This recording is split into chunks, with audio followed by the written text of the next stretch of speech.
The hits just keep on coming for the Walt Disney Company and the former Reedy Creek Improvement District Board that has since been ousted after the district was effectively dissolved by the Florida State Legislature last year and replaced with a new board and a new district utilizing the same boundaries, now referred to as the Central Florida Tourism Oversight District. This new board was appointed by the state of Florida and Governor Desantis' office.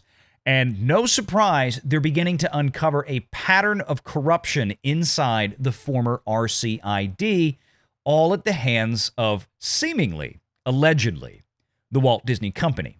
Now, about a week ago, Governor Ron DeSantis said, look, we're moving on from this problem. We hope Disney drops its case. In other words, knowing that Disney doesn't have a case, there's no reason to drag this out. And we've covered all the legal reasons why they don't have a case with friends like WDW Pro of that Park Place and, of course, Andrew Esquire of the Legal Mindset. Now, Disney could have walked away from this whole thing some time ago, and I think the state of Florida would have just been content to say, let's let bygones be bygones, but we now have this new board in place that it's going to follow modern Florida law and not the special 1967 deal that Disney had that nobody else did. But now, Florida's Inspector General has been called in to investigate what looks to be excessive gifts to political figures and to political entities, and that could be in violation of Florida state law. And I'll tell you right now, I think this is just the tip of the iceberg. Here we go.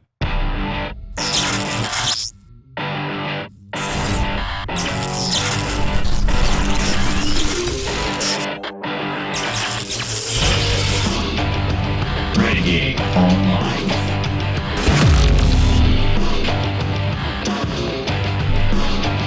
Well, folks, welcome back. Another great day here at Valiant Renegade. It's good to see everybody out there once again. And if you are like one of the many folks watching this video, not yet subscribed to this channel, please take a moment and turn that little red subscribe button to gray. Hit that like button, hit that notification bell, share this sucker out on the social medias, and of course, please do leave a comment before you head out the door today. Speaking of subscribing, make sure you subscribe to these two fine gentlemen as well on their own YouTube channel. Of course, we have my partner in crime.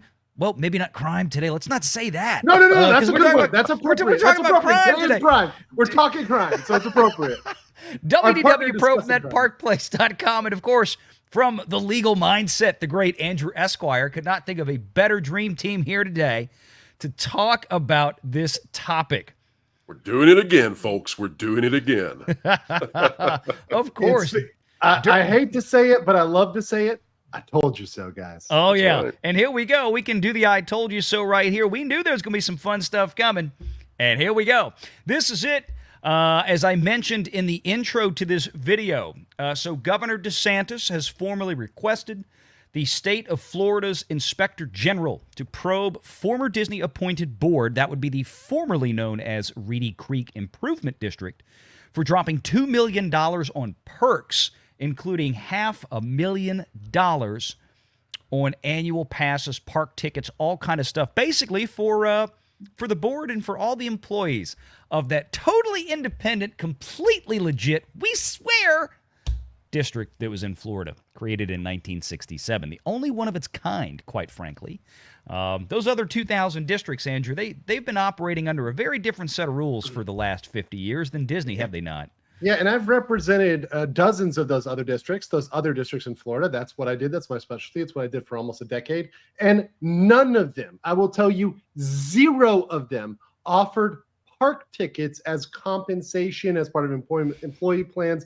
None of them would offer that. And absolutely none of them would take those from their primary taxpayer, from the primary business in which they do, the primary contractor in which they do business with. The largest contractor for the district is Disney and Disney subsidiaries. So This is absolutely something that, to me, I saw and is appalling and a glaring error on the part of Disney and the former board. Well, you know, you say glaring error. I say it's more of an issue of hubris, arrogance, all the above, because I think you and I both know, and Pro, chime on this as well. What do you think the odds are that when all this has been going on for years, that the Walt Disney Company ever suspected that the state of Florida was going to one day grow a pair and pull this district out from under them like a cheap rug and then find this stuff? What do you think? I think this is just the beginning. I mean, this is really just the opening salvo. Uh-huh. And I haven't looked into this deeply enough to know what the scope is for this investigator general, should he, or inspector general, as he gets started. We'll have to see what the parameters are. But I would imagine that it's in Desantis' best interest, and quite frankly, the interest of Florida, that this inspector general be given the keys to the kingdom. And should corruption be found as part of this investigation that leads to further, what would we say, legal horizons to be approached with the Disney company, then I suspect that that's where we're going to go with this. We have long suspected that there is a vast amount of goodies to be found by anyone who wanted to look under the rug where the mouse had been. I don't think that they were careful in covering their tracks because, again, they never thought that Florida would do this. And when we're talking about this, folks, remember that what we're talking about is that Disney was taking advantage of a very sweetheart deal. They had manipulated the two pseudo cities they had been given that were supposed to be real cities.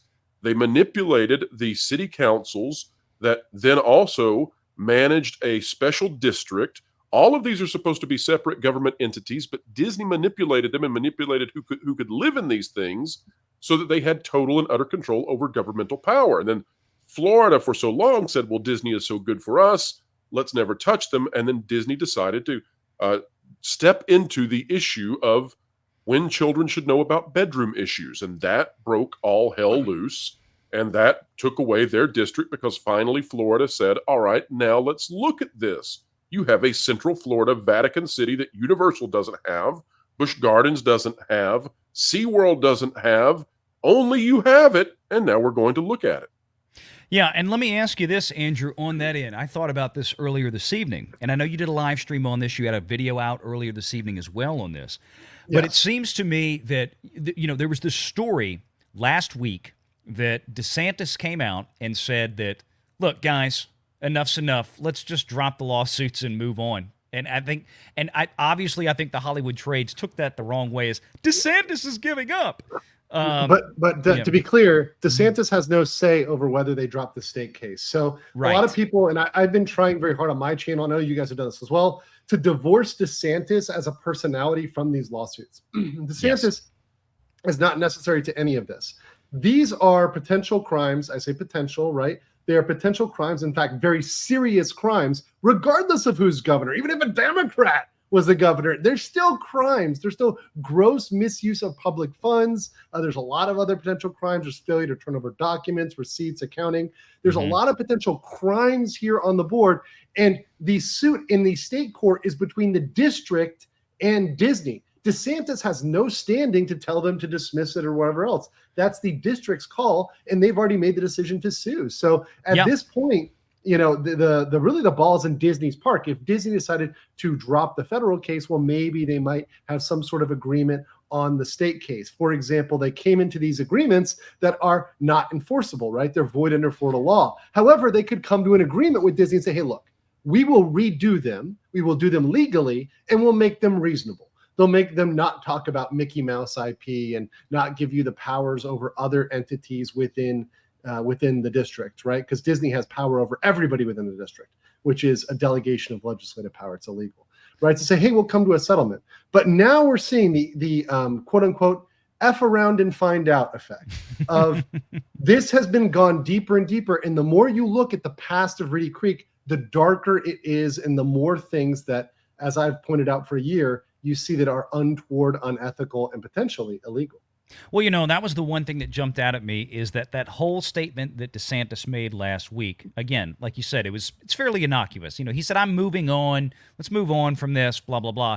Of course, the trades decided to report it as DeSantis giving up, and I said, that's going to be a mistake. What I found interesting was the almost immediate response from the Walt Disney Company was to then turn around and basically ask the Florida court to compel the district to comply with this completely, wholly ridiculous, illegal contract that Disney forced onto Reedy Creek before they walked out the door, saying, turn over all of your governmental powers to us, a private company, which is absurd. No judge would ever actually enforce that contract. I'm not even a lawyer, and I could see that something like that is insane. You've covered that as well, but I think it might have been bait, guys. What do y'all think? It might have been bait for them to do that when Desantis said, let's move on. Disney reacted with their response of this next motion. And then they dropped this bomb. Okay, y'all, let's keep going. And boom, here we are with the story of now we're going to start opening the books of the former Reedy Creek District, and we're going to show everybody out there now. Disney wants to play this game. We're going to show you how filthy Disney has been running this private government for years and what they've done with taxpayer dollars. What do y'all think? And they can trickle this out, but it's really a PR battle of point counterpoint. So last week, if you're following this, and I've been following this obviously play by play, just like you guys have on your channels.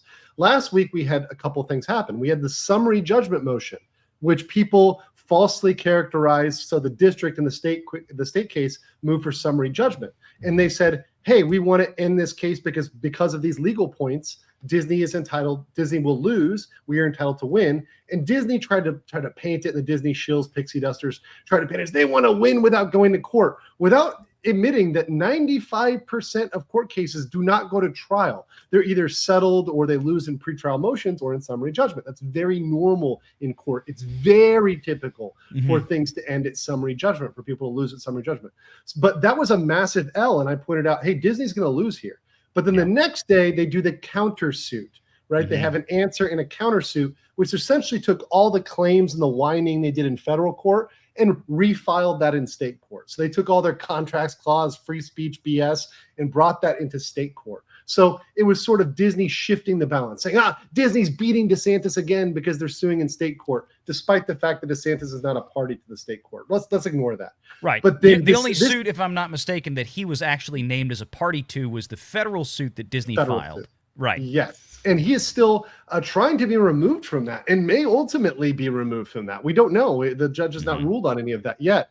So this is kind of the next PR point of Florida, really, and the district specifically saying, no, if we're looking at the books here, they're dirty. This is the same sort of accounting they're using for the district as with TSG, the Hollywood accounting. They're using Hollywood accounting as government accounting. And that is not just ethically wrong, it's illegal, it's criminal. It's 30 years in jail with a felony illegal. That's how illegal this is. This is very serious, guys. It's not a joke. I told the story on my channel. There's a man who spent $2,000 in credit card, government credit card. He misused it for $2,000, and he got a felony charge against him. This is Disney with half a million. I'm from Louisiana. We know all about that with politicians. Trust me. Yeah. Been going on for years. And by the way, Valiant, this is one fiscal year. This is one fiscal year. This is not counting the aggregate up to the statute of limitations. So this could be multiple years, as far back as they can get the statute of limitations. And by the way, people ask this question: the statute of limitations, which is the limit of which they can be held liable, that depends on what they charge them with. So it's going to depend on the accusation. A lot of times for financial crimes, those things can go way back. Those things can go way, way back because you're having an ongoing duty. So this is a very big thing. And mind you, because many of these Disney employees were also working for the district, we have a serious scenario where we can see Disney employees, past and present, having criminal charges filed against them because they're double dealing, because they double dealt and they misuse public funds. And let's show the folks real quick what the receipts are, because y'all can comment on this, because when I say show the receipts, here's the receipts. Yes. This is 1 year. 2022 RCID Q1 fiscal year 2022 RCID tickets $492,382. That's 1 year. I have represented dozens of special districts in Florida. I have never seen such proof of a what appears to be a clear legal violation here. A clear violation of state law. I've never seen it papered and put in writing so clearly. With a happy Mickey Mouse on the top left side. I know. It's such a pleasant thing. Such a pleasant crime. Now, WDW Pro, I want to ask you this question because you probably know about current working conditions at Disney.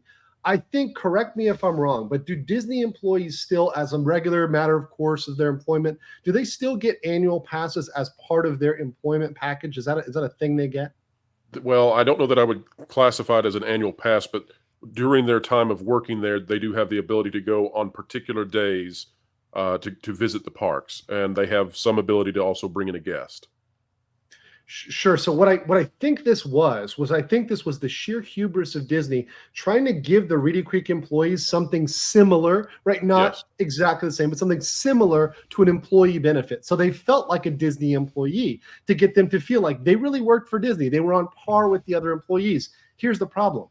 That's illegal, right? The problem is they're not Disney employees. They need to be separate. They're a public entity. And this capture, this government capture by private industry is exactly what the laws that we have in place are meant to prevent. They're meant to prevent self-dealing like we see here. So when you bring in an inspector general, by virtue of the name inspector, you're bringing in someone to look into more. This is the starting point. This is what we know about today. It is not probably what we will know about next month or in 6 months. And so what you begin to wonder about is, okay, well, here are the tickets. Was Disney Dining involved in this at all? You know, did they also receive any kind of discounts at Disney Springs? Did they, you start going down this list of, did they receive any kind of perks when it comes to hotels?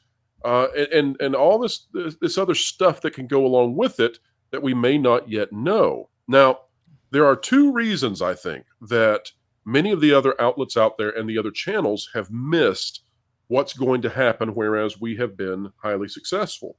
And so these 2 places of misunderstanding are, one, we see this time and time again out of the mainstream access entertainment corporate press. They don't understand conservative politics whatsoever. And when Ron DeSantis comes out and says that he's moving on from the Disney thing, he's not talking about the state of Florida is going to drop everything. He is talking about, in a sense, but not saying this explicitly because you can't, because he's in a primary. He's saying, I am in 3rd place at this point, probably, and I need to be solidly in 2nd place and not a distant 2nd place. And talking about Disney right now, although it could be an advantage at certain points, is no longer advantageous to me in this particular point of the political campaign. I'm moving away from this because I got to take out these other guys, so it's just me and Trump. And then the 2nd place that I think that we have seen, such misunderstanding is not from the mainstream press, but rather from the C-suite of Disney. And their misunderstanding comes from their inability to recognize that politics in Florida does not work the same way as in California. So in California, you might think that Disney would understand that they are dealing with power brokers, right? So in California, politics is just about deciding which side should win depending on their politics, and Disney would have advantages there. In Florida right now, they are dealing with incensed parents who want to stick it to the mouse for sticking it to them in their elementary schools. That's a different ballgame. And Bob Iger and his crew can think, well, we can strong-arm Floridians, but that isn't working. And they continue to make this mistake over and over again, where they fail to understand that they're in a losing position. They don't have a winning card. And without that winning card, this is just ludicrous, considering that, as Andrew has said before, this is potentially a $1 trillion gamble. And then on top of that, now we're entering into the criminal arena as the books get opened up. I don't think Iger is competent enough in this area to know that he is opening himself and his company up to criminal issues. And mind you, even if Disney won, go into a pretend world. Let's pretend here. Pretend music. Cue pretend music. There we go. Thank you, WW Pro. Even if they won, even if Disney won all the lawsuits, this is still a problem for them. The lawsuits, even if they won all the lawsuits, they can still lose here and have serious ramifications for Disney staff or past RCID staff. This is totally divorced from all of that. The lawsuits will never touch any of this, and they can continue to look into this. Now, the IG and the AG, by the way, have been looking into already investigating potential crimes related to sunshine law and documents. This happened months ago, where when they transitioned from RCID to the CFTOD, they didn't turn over everything. They didn't turn over all the minutes. They didn't turn over all the books. Right. That's required under Florida law. That's a crime. So if they start investigating this and they're seeing that there are things that are missing, that there's pages of accounting missing, there's agreements missing, these are extra things that can be tacked on by the inspector general. And the inspector general has broad powers to inspect, to find more. They don't have to just stick to investigating this one invoice. When they go back and find financial malfeasance, that's going to be there. I've talked about it. There's things that I would say are risky. I'm not saying that there's a problem, but things like, for example, the Reedy Creek Energy Services, which is a subsidiary of Disney, that contract, those rates, yeah, they can go back and look at those rates and say, hey, are you charging the right rates? And in addition, this is something nobody else noticed, but your boy noticed here. The CFTOD just passed a conflict of interest policy. They passed it in the end of July. And as part of that policy, they stated they can terminate any contract when they find a potential conflict of interest. This right here, this is a conflict of interest. This is grounds for them to terminate their contracts with Disney and its subsidiaries. Like I was going to say, and many of the contracts that RCID have or have had in the past, as you pointed out previously, have been with Disney corporate subsidiary entities. And I have a couple of questions, because on this, what I find interesting, just in case anybody's wondering, well, maybe the former board didn't think they were doing anything wrong. Read right here. The final operating budget for Reedy Creek's fiscal year 2022 listed as $169 million in total revenues, $178.7 million total expenditures, with 382 personnel. No line items for passes or discounts were listed. In other words, this receipt was buried somewhere in a file cabinet. There was no formal accounting. It was probably buried somewhere in something like advertising and promotion, right? It's just a $500,000 expense for something. But it was not listed anywhere in any of the reports, and as Andrew stipulated, a lot of the reports were, the record keeping was rather shoddy, and the minutes keeping were rather shoddy, and things like this. By the way, that's a crime too. Falsifying records, failure to disclose, knowingly not disclosing a material disclosure. This is a material disclosure. This is a material risk. This is something that should have been disclosed to their accountants, should have been disclosed in their annual financial statements and their audited financials. Going back in the books, this is drawing in a lot. And when you go back and look at that and say, what else didn't they disclose?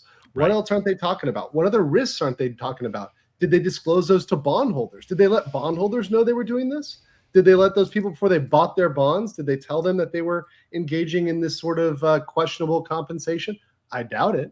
Right? I doubt it too. This puts the district at risk, and it puts the faith and credit of the district at risk. So these are things that Disney played fast and loose with, and the chickens are coming home to roost. Let me ask a question to Andrew that I don't think, well, I don't know anybody else who could answer this question. Sure. Andrew, when it comes to this, one of the trickiest parts about it is that it seems to me that Disney's legal counsel, either their own or those who they had acquired as third-party legal counsel, they seem to have been shared with the Reedy Creek Improvement District. What happens if Disney's counsel was counseling the district to do things which were counter to the law in Florida? Who is it? Who ultimately holds the cards on this and could be liable? Well, and obviously everything deserves to be proven in a court of law. Right. World of theory right here. World of theory. This is world of theory, right, guys? Because, we don't want to get into any dangerous territory. But that being said, their counsel, right, which at the time I believe was John McGowan, was serving for both, but there's other counsel that we're doing as well. They were on both sides of the issue, and they were told, no, it's fine, you can do it, whatever. That was totally okay. We control it. It's totally cool. There's potential ramifications at the Florida bar level, right? The bar can punish them, because that, to me, is an ethical violation. I never did that. I stayed very clear of situations like that. But I know other attorneys that play fast and loose, and that, frankly, risk their license, which I would never put on the line. But beyond that, there is a clear conflict of interest, and conflict of interest is something that we can venture into several areas where it's against the law, or also leads into some of these contracts being voidable because they weren't reviewed by independent counsel, because they can't say that these were reviewed at arm's length. It's an arm's length transaction. It's not. So you're looking back at these documents, which look like they were just drafted by one party, because it is one attorney on both sides drafting the documents. Their counsel isn't truly independent. We saw that in the last case, that Ed Milgram, who's supposed to be the district's counsel, he didn't even have his name on there. They had to have him change his name. They told him to change his name and put it on the document. It would be better for the optics, is what they told him. So it looks independent, but he's just rubber stamping it. He's not actually critically assessing these documents. That's what makes this also tricky. I mean, it's convoluted when you get down to it. My question is Absolutely. as far as the actual members of the board who served on RCID, because it brings up an interesting dynamic I was thinking about earlier. And that is that as Pro kind of started getting into, if that were the case, and again, this is theory and speculation land. Let's pretend for a second this was true. And I guess in theory, the RCID could use the advice of counsel defense, right? Well, my lawyer told me to do this. It would be a little funky, sure, but my question is that how twisted does this get before, and this is where things could get fun, is to where they could look at that former board and say, we have got you dead to rights on so many things, we've lost count. However, we as the state of Florida may be willing to discuss immunity measures if you decide to turn state's evidence and tell us, what else do you know? Well, yeah, that could be it. That could be, hey, turn over your emails. Like, what do you guys have that has not been turned over? What do you guys have that documents you have, deals you have, things you know? Very possible they could flip, and very possible the professionals can flip because they want to keep their licenses. They want to keep their livelihood. These professionals, by the way, they have new district counsel, new district administrator, right? They have new people. The old ones can say, look, I was just doing what I was told by Disney. Disney told me to do this. That opens up an investigation, a criminal investigation into Disney itself. Right. And this is massive. I mean, think about, is that going to be good for Disney stock? Is that going to be something that they report positively on the next, earnings call, that they have a criminal investigation for mishandling of funds? I don't think so. No. Finally, we'll get news articles about whether or not Gavin Newsom will turn over Iger to Florida.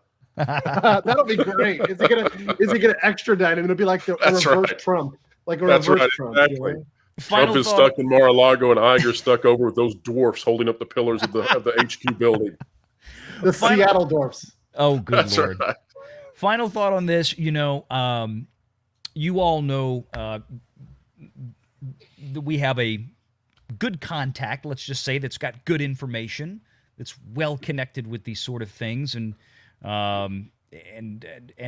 probably it's not an unreasonable stretch of the imagination to think that this person probably has a lot of interesting insight in what is to come. And I posed the question that I said, surely this story is maybe just an opening salvo. And the response from this individual was tip of the iceberg.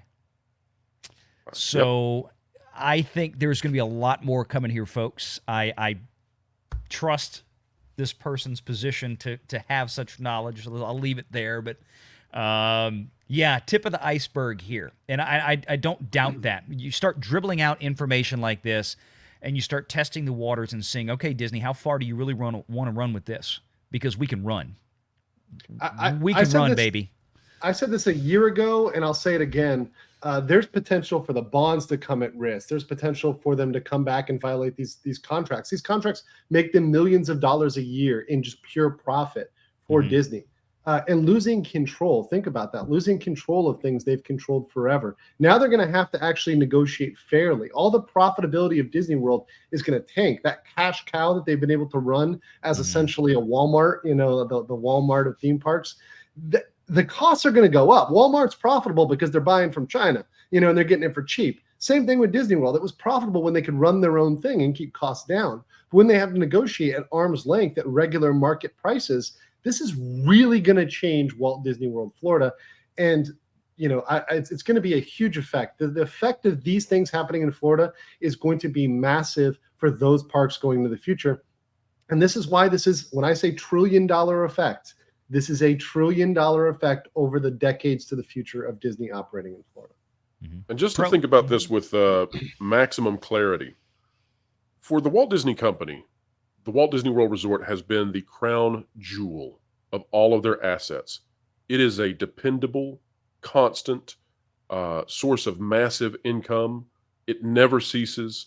People go there. It is unique in the world. It is 40 square miles plus of theme park vacation land. And not only that, but they had essentially government powers, one of a kind again in the world. And they gambled all of that at the behest of heavy dosage pixie dusters and anti-Bob Chapek rabble-rousers. They gambled all of that in this company that's supposed to be run by people who have the financial interest of the stockholders at heart, they gambled every bit of it on whether or not preschoolers should be taught bedroom issues. Now, I'm sure that was very popular for, the children who actually are 40 years old but still act like children online, who were, throwing up their fists and saying, "Huzzah, way to go, Disney, take it to them in Florida." Well, how's that working out? You have squandered away one of your greatest assets now. And as we're saying right here, this is a $1 trillion penalty for the Disney company, criminal investigations, and all of this, again, folks, to score brownie points online that just have zero merit. In the world of stupid decisions at the corporate level, inside of American corporate history, this is up there. This is really, really stupid. TikTok don't pay your bills, folks. So and one last thing, the counter, I've seen the pixie dusters already coming out on this and saying, well, it was an employee benefit. Well, guys, what's okay for employees of Disney is not okay for employees of RCID. That, to put it very, very simply. And this hubris to think that they were the same, which is what Bob Iger said himself on one of the calls that we watched together, is that he thinks they are the same. And that thought, that belief, which is encapsulated in not just what Iger said, but their lawsuits in general, thinking they are one and the same, that is getting them in huge trouble in Florida. And that is very much against the law.